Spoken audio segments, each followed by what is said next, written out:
prendre deux cours et après faire le point croisé, d'accord?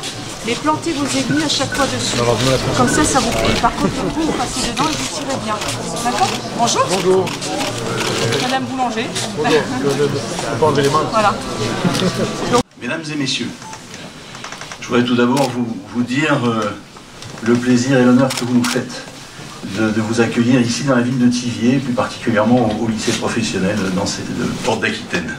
C'est un grand honneur pour nous que de vous accueillir aujourd'hui pour cette installation et cette labellisation, cette inauguration du campus des métiers et des qualifications du cuir, du textile, de la mode et du luxe. Vous êtes ici dans un établissement qui dispense des formations professionnelles à un public scolaire, d'apprentis et de formation continue. Nous les conduisons à la certification au niveau du CAP et du bac professionnel dans les métiers du bois, des arts du bois, de l'électricité et du cuir. Je suis très heureux d'être ici aujourd'hui. C'est un jour en fait assez particulier.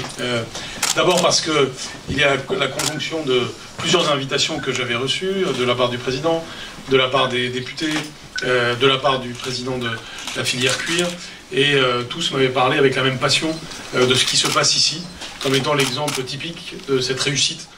C'est vous dire l'importance que j'attache à ce moment, qui coïncide en plus avec le jour où nous voulons lancer la grande campagne pour l'enseignement professionnel. Et c'est donc ce qui se passera après mon discours, bref, je vous rassure, et où je vous montrerai en exclusivité le clip que nous avons conçu pour cette promotion nationale de l'enseignement professionnel. C'est donc ici qu'il aura été lancé, dans un contexte où, vous le savez, nous faisons la promotion de l'enseignement professionnel et de l'apprentissage en France, parce que nous considérons que c'est une voie d'excellence pour l'avenir. Nous ne sommes pas les premiers à dire cela. Ça fait un certain temps qu'on cherche à valoriser l'enseignement professionnel. Mais je pense que nous sommes peut-être à un moment où cela devient possible. L'année dernière, je l'ai dit tout à l'heure au déjeuner, je le répète pour ceux qui n'y étaient pas, nous avons dit aux principaux de collèges de France qu'il n'y aurait pas d'évaluation des collèges en fonction du pourcentage d'élèves qui vont en voie générale, en voie technologique, en voie professionnelle ou en apprentissage.